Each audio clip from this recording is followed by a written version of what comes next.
ជាវីដេអូបន្តដំណើរសាលាខេត្តដែរលបងសាលាខេត្តសួននៅមុខសាលាខេត្តស្អាតណាស់បងប្អូនគឺភ្លើងចែកចាំងខ្ញុំទៅថតវីដេអូលើកទី1នេះស្ដីមិនសូវភាសានេះត្រូវយ៉ាងណាអីក៏ខេត្តកាន់បងប្អូនថាចាំទឹកភាព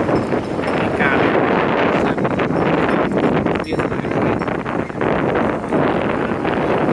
វិញចាំងលេខស្រីអូដល់កោះហើយដល់កោះហើយណាមេចាស់ប្រុសស្រីម៉ូតូឡានច្រើនណា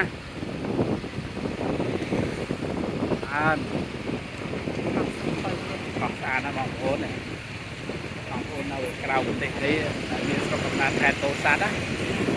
មានរាត្រីស្អាតណាស់កោះខេត្តយើងនៅស្អាត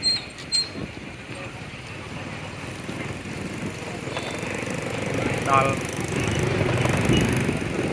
កោះណាម៉ូតូច្រើនណាបងប្អូនមកលេងទស្សនាកម្មវិធីសប្បាយដល់ទី8ខែแล้วណា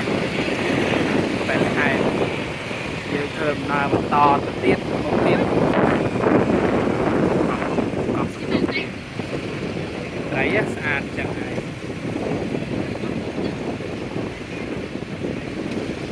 ទៀតខេត្តពោធិ៍សាត់យើង2026ហ្នឹងប្រពៃពិធីបុណ្យទន្លេទៀតចឹងខាងដឹកនាំយកចិត្តទុកដាក់តបតែងមកប្រពប្រភេទ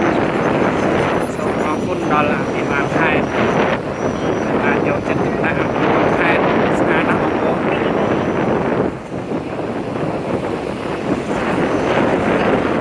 មានហាងកាហ្វេហាងអីពេលរាត្រីស្អាតណាស់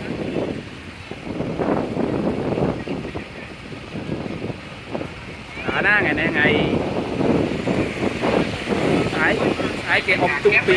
កន្លែងនេះទៅហ่ะស្អែកដល់ក្បាលធំណាបងប្អូនស្អាតដល់ពេលត្រីចាំមើលស្អែកបើសិនខ្ញុំមានពេលទៅលេទៀតដិតភាព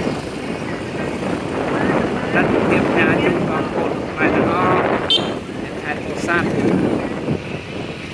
អូនអ្នកដើរលេងក្តីមិនដើរលេងក្តីអាចទស្សនាវីដេអូនេះពេលរាត្រី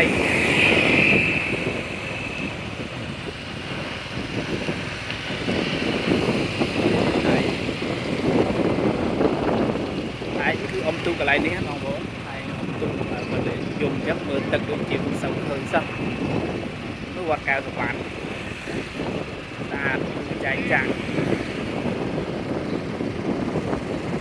នឹងឯងអាចដើរថ្ងៃទី1បើសិនជាខ្ញុំមានពេលអាចថតចែកទៅម៉ែបងប្អូនទស្សនាបន្តទៀតអស់អីនេះបងប្អូនណាសូមគោរពលាតែប៉ុណ្ណេះជួបគ្នាវីដេអូក្រោយអរគុណ